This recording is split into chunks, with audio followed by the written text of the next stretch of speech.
Slater's rule.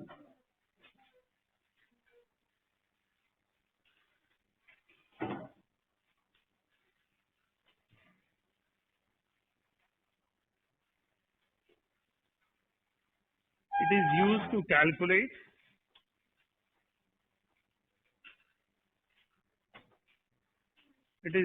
calculate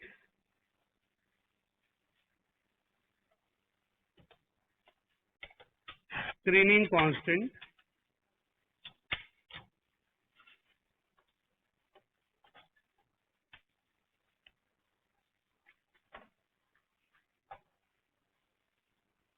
but it is not applicable to all elements.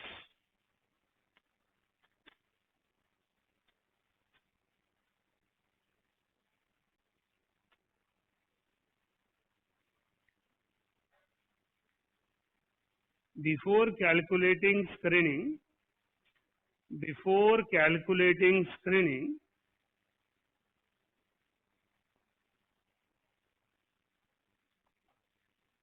electronic configuration is rearranged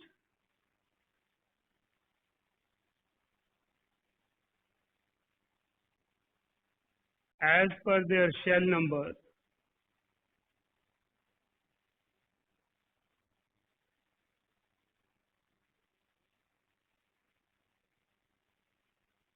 as inner shell electrons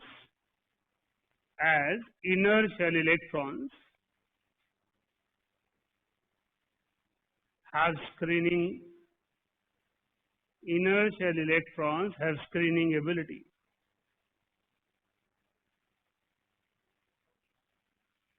बेटा Slater rule कहता है कि अगर आपने zinc की configuration लिखी 1s2 2s2 2p6 3s2 3p6 4s2 3d10, अब ये फोर्थ शेल है और ये थर्ड शेल है।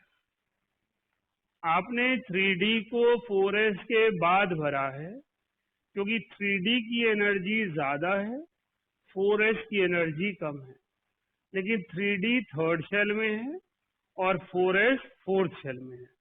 Screening is the behaviour of inner shell electrons, not outer shell. तो आप इस कॉन्फ़िगरेशन को रीअरेंज करेंगे 1s2 2s2 2p6 3s2 3p6 3d10 4s2, right. तो हमें पहले कॉन्फ़िगरेशन को रीअरेंज करना है और उनको हमने शेल के हिसाब से लिखना है, एनर्जी के हिसाब से नहीं लिखना है। जब हम कॉन्फ़िगरेशन लिखते हैं तो हमारा पर्पस इलेक्ट्रॉनिक अरेंजमेंट पर होता है, लेकिन जब हम स्क्रीनिंग कैलकुलेट कर रहे हैं तो हमारा पर्पस स्क्रीनिंग पर कौन से इलेक्ट्रॉन कितनी शील्ड, कितना कर्टेन रेज कर रहे हैं उसके ऊपर होता है। इसलिए जरूरी है कि हम उन्हें रीअरेंज करें। लिखिए आगे, S and P orbitals have stronger screening, have higher screening, while D and F orbitals have poor screening.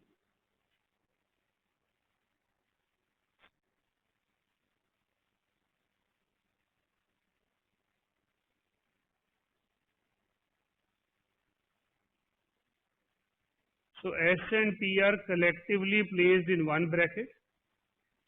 S and P are collectively placed in one bracket,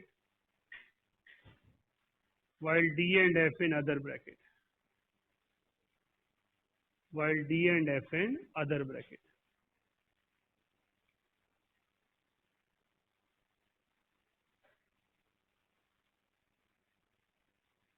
Right?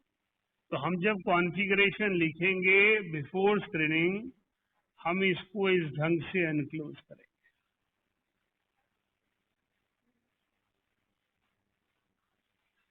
Right. This is the way we have to rearrange, क्योंकि S और P की screening stronger होती है, D और F की screening poor होती है. हमने पढ़ा कि डी ऑर्बिटल की वजह से आयनाइजेशन एनर्जी और एटॉमिक रेडियस में फर्क आता है.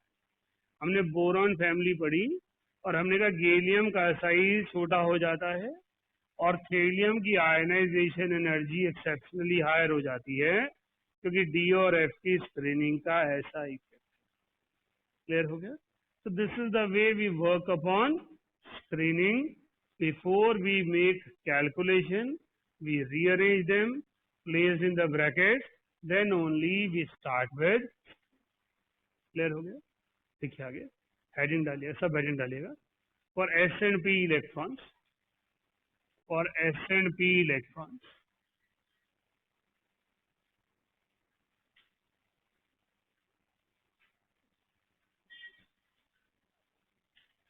according to this rule,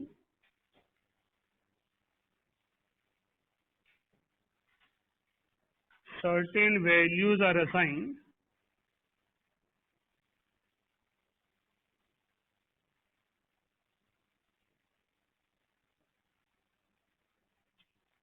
for the screening of inner shell electrons and same shell electrons.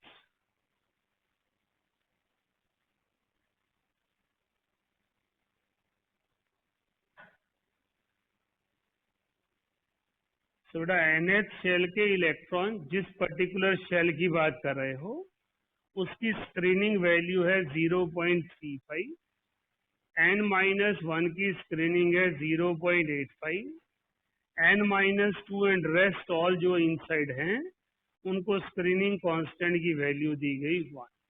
तो जब आपने एटॉमिक रेडियस कैलकुलेट करना है, जब आपने Z इफेक्टिव कैलकुलेट करना है, तो आपने इस तरीके से कैलकुलेट करना है. Right. What is the meaning of that? अगर हम सिंपलेस्ट एटम अल्कली मेटल से स्टार्ट करें, लिथियम की कॉन्फ़िगरेशन है 1s2 2s1. स्क्रीनिंग कैलकुलेट करने के लिए अल्कली मेटल्स में हमें इस कॉन्फ़िगरेशन की भी जरूरत नहीं पड़ती. हम कॉन्फ़िगरेशन यूज कर सकते हैं जो हम 10 तक करते हैं, क्योंकि यहाँ पर क्या लिखा है N-1 N-2, तो इनर शेल इलेक्ट्रॉन तो वहां भी समझ में आ जाते हैं. तो हमने लिथियम के लिए लिखा 2 and 1. तो ये कौन सा शेल हुआ? NH shell. ये कौन सा शेल हुआ? N-1. क्लियर है? स्क्रीनिंग का मतलब क्या होता है? Curtain of electron by inner electron. Right. तो एक इलेक्ट्रॉन जिसपे स्क्रीनिंग रखनी है उसको छोड़ के बाकी सबकी स्क्रीनिंग कैलकुलेट करनी. तो इस एक इलेक्ट्रॉन पे स्क्रीनिंग कौन करवाएंगे? ये इलेक्ट्रॉन. तो हमारे पास सिग्मा की वैल्यू आ जाएगी 2 into 0.85, दैट इज 1.7. तो Z effective will be 3 minus 1.7. Right. तो लिथियम की स्क्रीनिंग हम इस तरीके से कैलकुलेट करेंगे और Z इफेक्टिव कैलकुलेट हो जाएगा. अब लिथियम के बाद पीरियोडिक टेबल में उसकी अपने पीरियड में कौन आएगा? बेरिलियम. बेरिलियम की कॉन्फ़िगरेशन क्या है? 1s2 2s2. इसको क्या लिख सकते हो? 2 into 2. अब 2 into 2 में जब स्क्रीनिंग कैलकुलेट करनी है, अंदर वाले दो इलेक्ट्रॉन हैं 0.85, उसकी अपनी शेल का एक इलेक्ट्रॉन है 0.35. तो टोटल स्क्रीनिंग हो गई 2.05. As a result Z effective is 4 minus 2.05, 1.9. So Z effective in lithium is 1.3, Z effective in beryllium is 1.95. Atomic radius decreases with increase in Z. Right? तो हमारे पास एटॉमिक रेडियस डिक्रीज होता है जैसे जैसे Z effective increase होता है. On moving along the period, Z effective is regularly increasing, so atomic radius is decreasing. तो sigma को निकालने का तरीका स्लेटर। यहाँ पर एक इलेक्ट्रॉन था, उसको छोड़ दिया, अंदर वालों की स्क्रीनिंग कैलकुलेट कर। यहाँ पर अंदर की तरफ दो थे, तो इनमें से एक के ऊपर स्क्रीनिंग स्टडी की और अंदर वाले दोनों को स्टडी। समझ रहे हैं बात को? दोबारा रिपीट कर रहा हूँ। एक कंडीशन ले लेते हैं इन दोनों की, क्रिश और अनमोल और पीछे अमन, ये लिथियम हो गया 2 and 1। तो आपके पास अमन के ऊपर स्क्रीनिंग कौन एग्जर्ट करेगा? क्रिश और अनमोल। क्लियर हो गया? बेरिलियम केस यहाँ से ले लेते हैं। प्रणिका और आस्था एक सीट पर हैं और आप दोनों एक सीट पर हैं। आप दोनों क्या हो गए? 1s2 और आप दोनों क्या हो गए? 2s2। तो जब मैं स्क्रीनिंग स्टडी करूंगा तो किसी एक को तो स्टडी करना है। तो लेट से प्रणिका पे स्क्रीनिंग स्टडी कर रहे हैं, तो उसके साथ वाले शेल में जो है उसकी स्क्रीनिंग क्या फैक्टर है? 0.35 और उसके अंदर वाले का स्क्रीनिंग फैक्टर क्या है? 0.85। क्योंकि जब मैंने स्क्रीनिंग करनी है तो एक इलेक्ट्रॉन को छोड़ना है। क्लियर है? समझ आया आपको? लिथियम बेरिलियम मैंने कैलकुलेट कर दिया, कंटिन्यू करिए और फ्लोरीन तक पहुंचिए। करिए।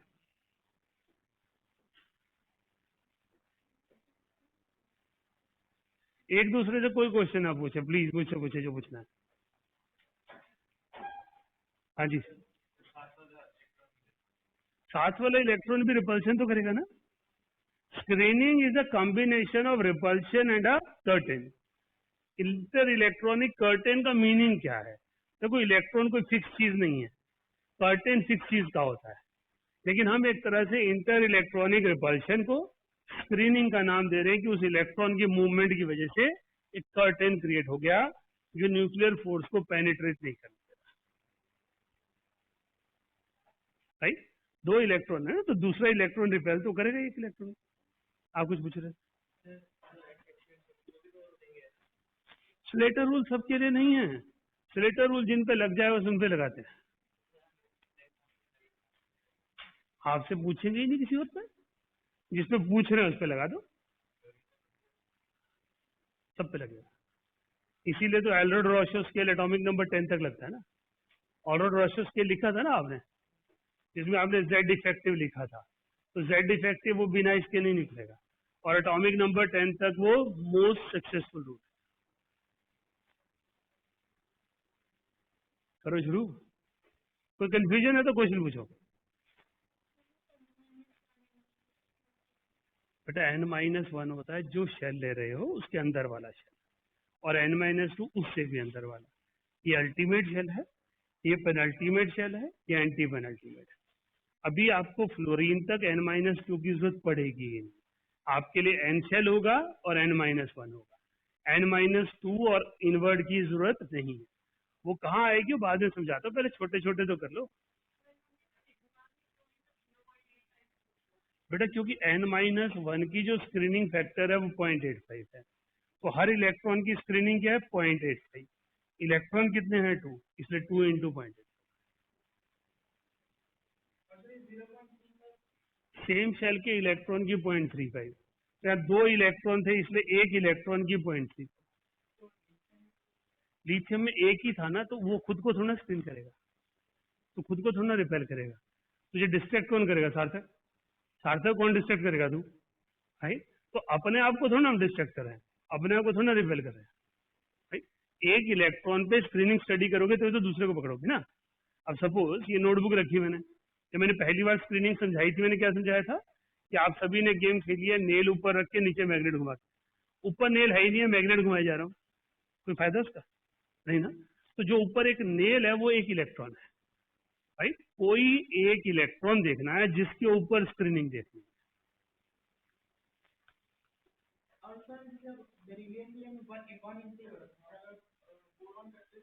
2 into, बिल्कुल सही करें।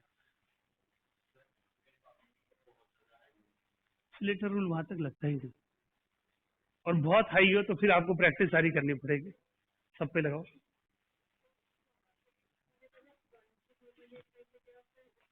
बिल्कुल ठीक। क्योंकि अपने आप को थोड़ा स्क्रीन करेगा। इसमें से दो में से एक लिया ना, एक नहीं लिया ना। एक इलेक्ट्रॉन लिया, एक नहीं लिया, ask any number of question, बस अटेम्प्ट क्वेश्चन। 2 into 0.35, 0.7, 1.7, 2.5, बिल्कुल ठीक है, करेक्ट, कीप गोइंग। अब अच्छे बेटा, क्योंकि सारों का सम टोटल स्क्रीनिंग बनेगी ना। आप यहाँ लास्ट सीट पे बैठी हो, तो 1 2 3 4 5, अगर मैं एग्जैक्टली यहाँ खड़ा हूँ तो ये सारे के सारे आपको स्क्रीन करेंगे। आपकी नोटबुक में कितनी कम देख पाऊंगा वो डिपेंड करेगा आपके आगे कितने स्टूडेंट हैं। अब मेरी पोजीशन वहां से यहाँ आ जाए तो आपकी स्क्रीनिंग सिर्फ 2 ने की। मेरी पोजीशन यहाँ आ जाए तो 1 2 3, मेरी पोजीशन यहाँ आ जाए तो 1 2 3 4, तो स्क्रीनिंग वैल्यू बढ़ती है, राइट। हाँ जी बच्चे बोलो। ये atomic number, Z effective is Z minus sigma, atomic number minus sigma.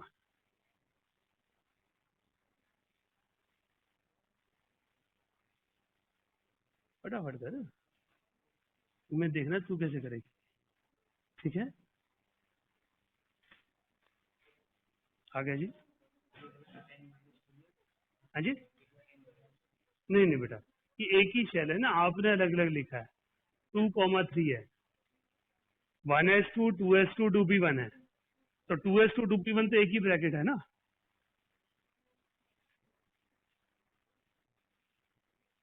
हाँ जी बच्चे बोलो। बिल्कुल ठीक है, करेक्ट है ना। कार्बन में आपके ये 2 मत लिखो ना, 2,4 लिखो।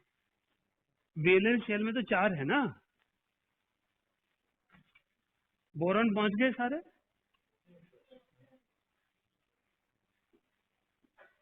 तो जब मैंने बोरॉन की कॉन्फ़िगरेशन लिखी 1s2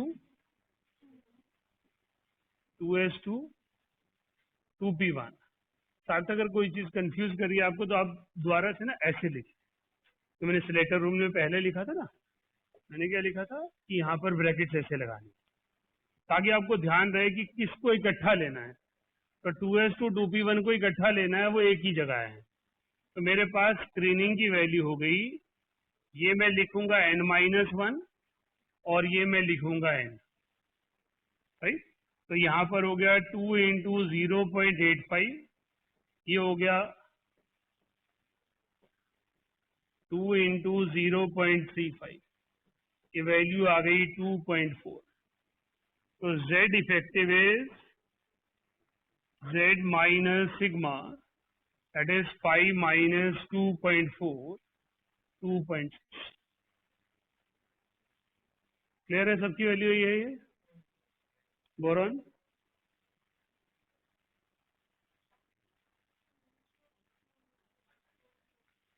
पहन दीजिए आप, ये ना आपको इकट्ठा लेना था बेटे, तो ये पूरा एंशियल है, तो ये 2 इंटू 3 आएगा, ठीक है। Any confusion wish?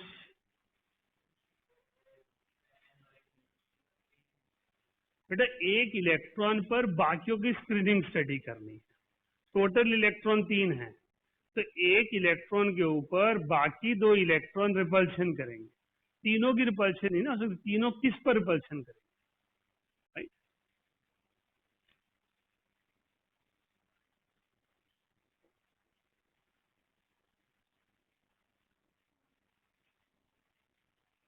जितनों से गलती हो रही है वो 2 2 अलग ले रहे हैं, वो ऐसे लेना शुरू करें। जैसे सार्थक के गड़बड़ हो रही थी, वो कॉमन सी बात है, सभी बच्चे करते हैं। हमने क्या किया, 2,2,2 कर दिया। हमने ये समझना है कि आउटर शेल कौन सा है और इनर शेल कौन सा है। शेल एस और P collectively placed in one bracket, और बार बार हर एक के नीचे लिखो, 4 5 भी कर लोगे याद रह जाएगा कौन सा एन एच शेल है, कौन सा n-1 है।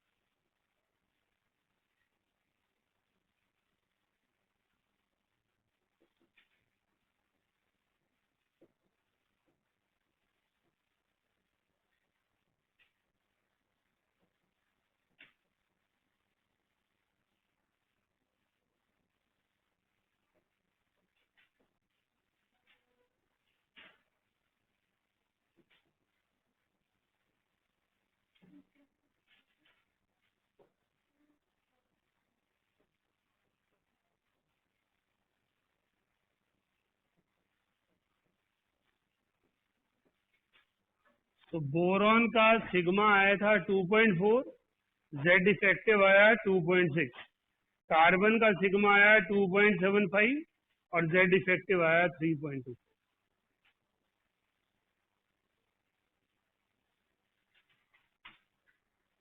ठीक है, नाइट्रोजन पे हो, माइनस करने में गड़बड़ हो गई ना, ये 6 लेना था ना, आपने 5 लिया, इसलिए गड़बड़ हुई।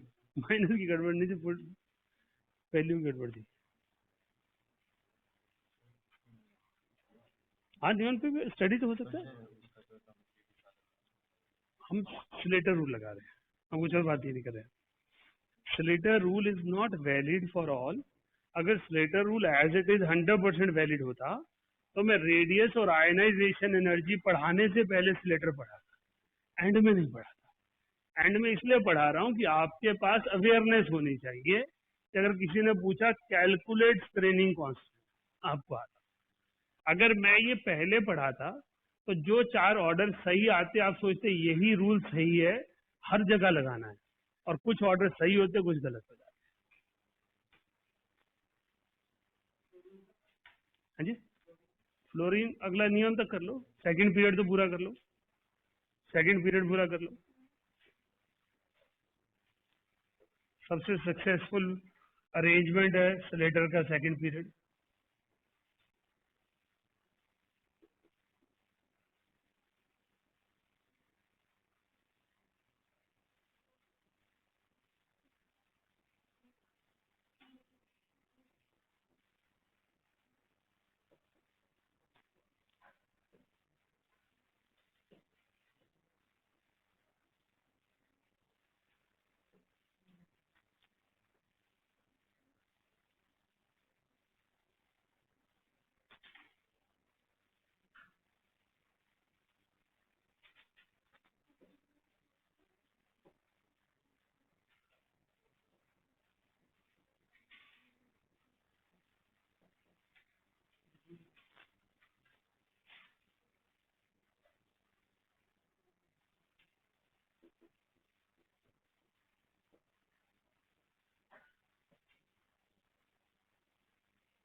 है, ठीक कर दिया आपने, गुड। आपने ठीक किए सारे।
यहाँ पर समझने लायक चीज क्या है कि जब मैं बोरॉन से कार्बन, कार्बन से नाइट्रोजन, ऑक्सीजन, फ्लोरीन और नियॉन कंपेयर कर रहा हूँ, Z effective is regularly increasing, it means radius is regularly decreasing.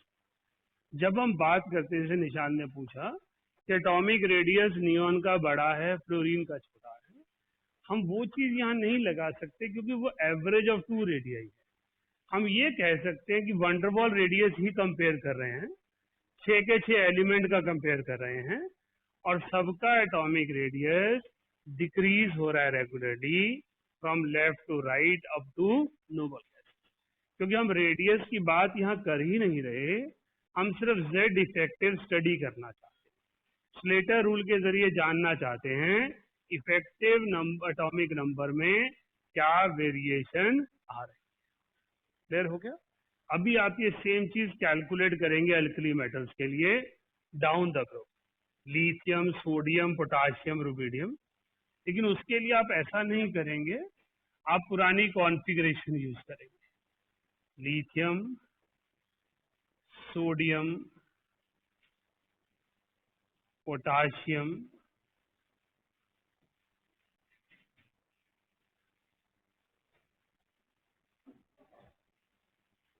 Rubidium,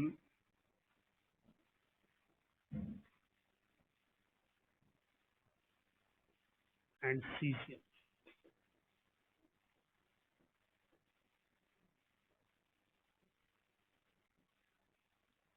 right? अब आपके पास जो स्क्रीनिंग स्टडी होनी है, सब में वैलेंस शेल में तो एक ही इलेक्ट्रॉन है. अब आपके पास यहाँ पर ये जो शेल है वो n-1 है, ये जो शेल है वो n-1 है, ये जो शेल है वो n-2, ये जो शेल है वो n-1 है, और ये आप n-2 एंड रेस्ट मान. ये आपके पास n-1 है और ये आपके पास रेस्ट है. ये आपके पास n-1 है और ये रेस्ट है.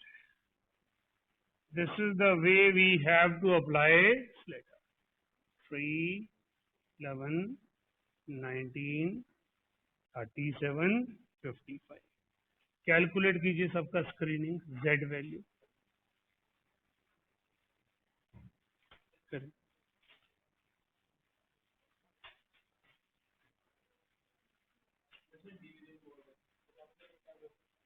स्क्रीनिंग को स्लेटर ने डीएफ सबको समान माना, इसीलिए तो स्लेटर रूल की लिमिटेशन है ना. स्लेटर रूल ने कहा NaCl, n-1, n-2 and rest, irrespective वो डी है, एफ है, एस है या पी.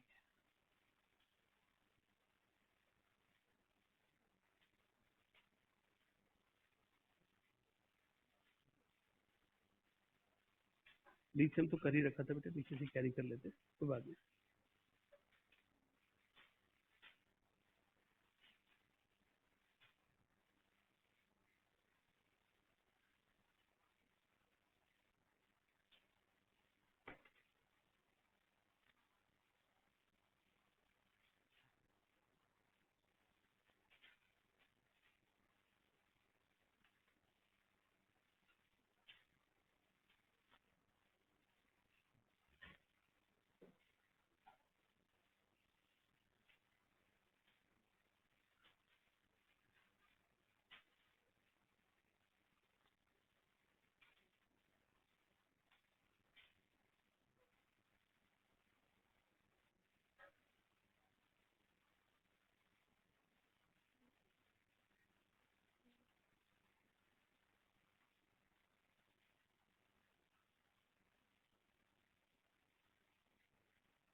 हाँ जी, हाँ जी।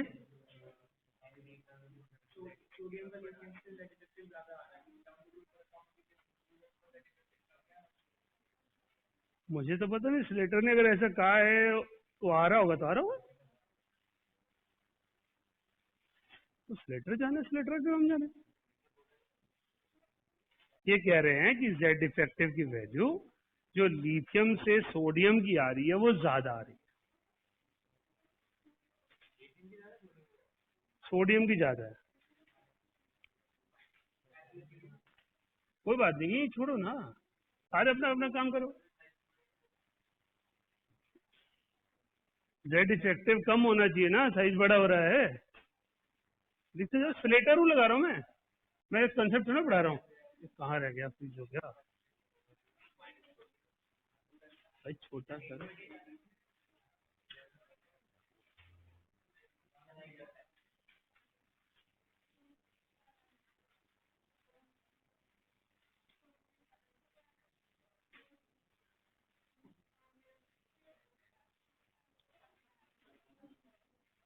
बेटा लिथियम का जेड इफेक्ट सिग्मा कितना है? It is 1.7, it is 1.3, right. Sodium कितना आ रहा है?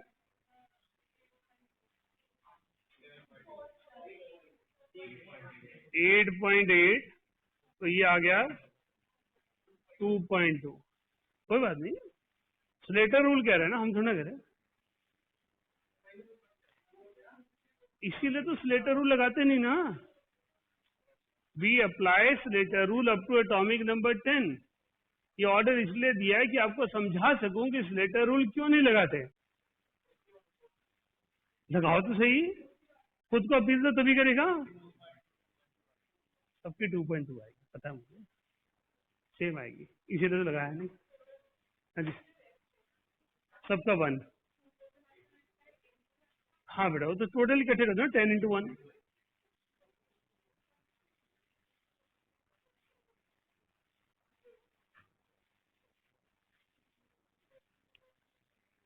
16.8, so it is 2.2।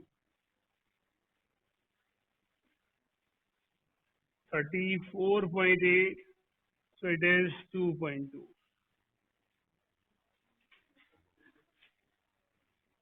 मैं भी यही कर रहा हूँ। 52.8, that is 2.2।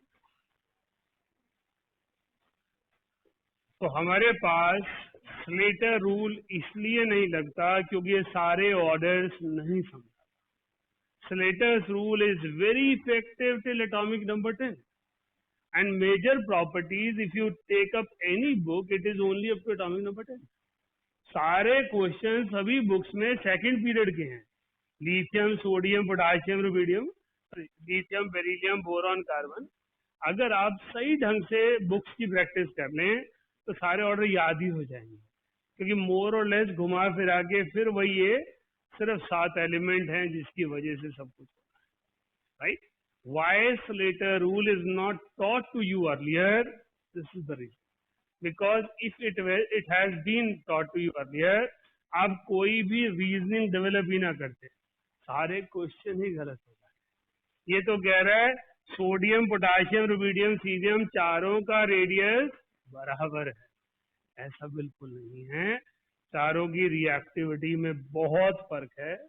Caesium explosively react करता है। आप सीजियम को कोका कोला की बोतल में पानी भर के बंद कर दीजिए, थोड़ा सा घुमा के कहीं फेंक दीजिए, बोलेंगे उग्रवादी आगे, बम फट गया। इतना बड़ा एक्सप्लोसिव है सीजियम, और नुकसान भी होगा, right. It is a strong explosive. आप 2 लीटर में सिर्फ मुश्किल से 5 ग्राम का पीस डाल दीजिए, इट इज गुड इनफ कि वो बम का काम करता है। इतना ज्यादा रिएक्टिव है। और लिथियम को फर्क ही नहीं पड़ता, पानी में डाले रखो कुछ नहीं, right? So this is the difference. How we can compare their reactivity? There is a big difference in the reactivity, right? Clear है? हम एस ब्लॉक मेटल में पढ़ते हैं, ये आर्टिकल स्पेशली सिलेबस में प्रिस्क्राइब है कि अगर वॉरफेयर हो तो उस टाइम पीरियड पे कभी भी पानी घरों की छत पे नहीं होता, रेत रखी जाती क्योंकि जब आप एंसिलरी फायरिंग होती है सिविलियन एरियाज में, तो उसमें अल्कली मेटल्स के बॉम्ब फेंके जाते हैं। क्योंकि कॉमन मैन को लगता है आग लगी है, पानी फेंक दो, लेकिन अगर अल्कली मेटल की आग पर पानी फेंक दिया तो पड़ोसी का घर भी जला देगा, अपना तो बचेगा ही नहीं, दूसरे का भी नहीं बचेगा। सिर्फ इसको एक्सटिंग्विश करने का एक ही तरीका है, that is sand, right? No other substance can extinguish. ये डाउन द ग्रुप रिएक्टिविटी बढ़ती है, आयनाइजेशन एनर्जी कम होती है, इलेक्ट्रोपैसिव करेक्टर बढ़ता है, सारे फीचर इस ऑर्डर के अगेंस्ट है। इसलिए स्लेटर रूल सिग्निफिकेंट नहीं है। स्लेटर रूल सिर्फ हमें पता होना चाहिए कि अगर कोई पूछे कि स्क्रीनिंग कांस्टेंट कैसे निकालो, तो हमें वो निकालना आना चाहिए। क्लियर है? This is what we have to understand. देखिए आगे सब हेडिंग डालिए for D and F.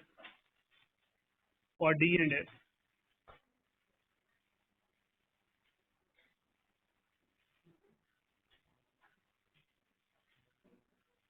Screening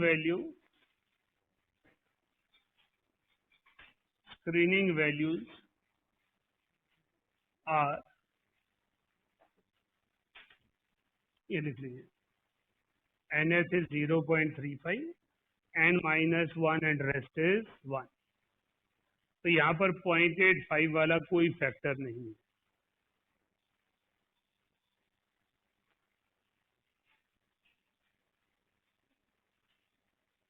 even, आगे देखिए, even S and P electrons of the same shell, even S and P electrons of the same shell are considered as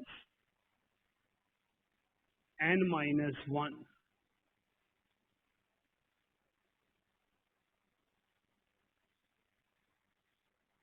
right? तो अपने shell के अलावा अपने ही शेल के जो डी एस और पी के इलेक्ट्रॉन हैं उनको भी n-1 में ही लिखा जाता है।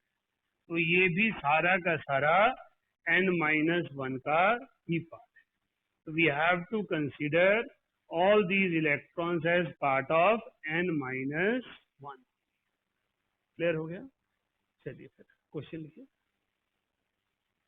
Calculate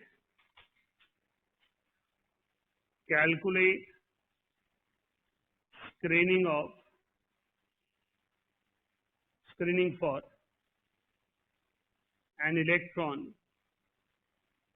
in number 1 4s, number 2 3d, number 3 2p for zinc atom,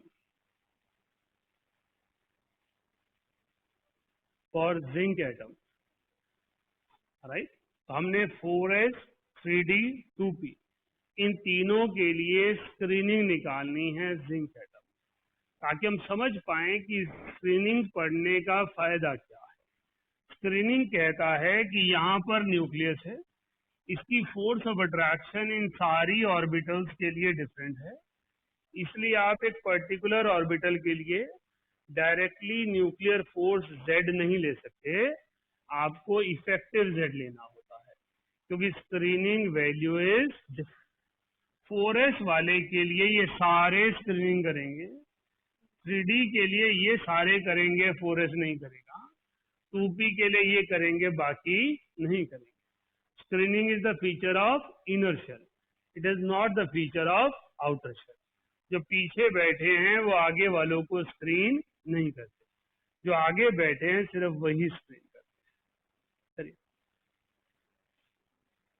लिखिए, कॉन्फ़िगरेशन लिख रखी है मैंने, एटॉमिक नंबर मत पूछो, कॉन्फ़िगरेशन नोट करो और कैलकुलेट करो।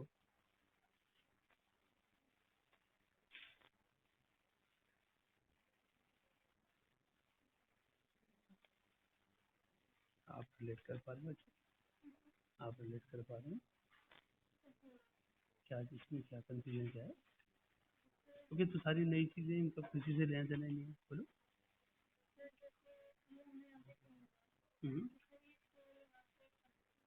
ये वाले टू अंदर वाले टू लिए ना, और फिर ये बाहर वाले एक ही लिया हमने, क्योंकि एक इलेक्ट्रॉन को दूसरा इलेक्ट्रॉन स्क्रीन करेगा, राइट? ये z लिया, दैट इज एटॉमिक नंबर, इसमें नहीं है, तो z effective is z minus 6, right. आप कर ले कुछ, पेपर भी बड़ा बेकार कर रखा था ना संडे वाला, मैंने तो चेक कर लिया ना, अच्छा नहीं लगा मुझे, पढ़े कर, ज्यादा टाइम लगाया कर, है जी। मिस्ट्री मिस्ट्री है तेरे लिए, देख कोई भी सब्जेक्ट मिस्ट्री होता है जब हम एफर्ट नहीं लगाते, और कोई भी सब्जेक्ट कंफर्टेबल होता है जब हम एफर्ट लगाते हैं। सिंसेरिटी के साथ एफर्ट लगा, इजी हो जाएगा। क्या?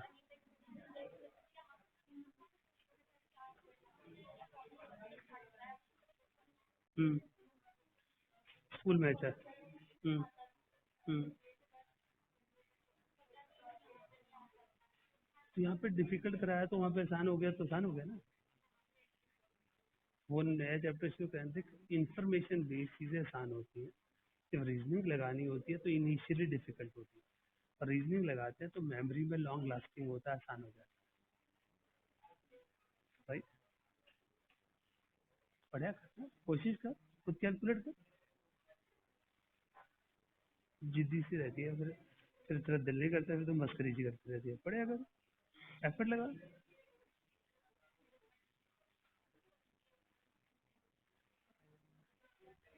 नहीं बेटा, n-1 पे 0.85 और रेस्ट पे 1।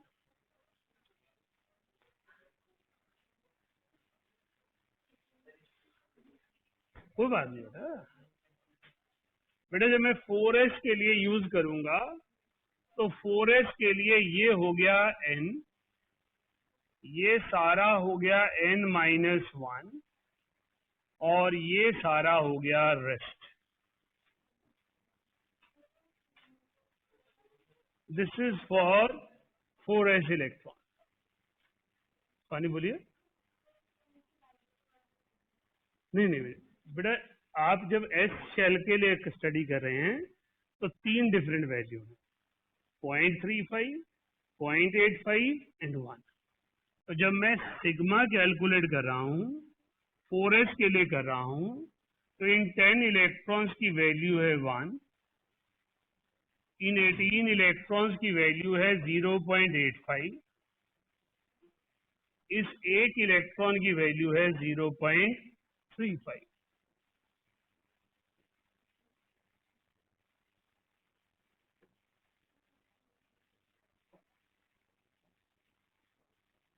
This is the value of sigma. तो सिग्मा की जब कैलकुलेशन करनी है और एस करनी है तो ऐसे कैलकुलेट, नहीं नहीं एस और पी के लिए 1 नहीं होती ना,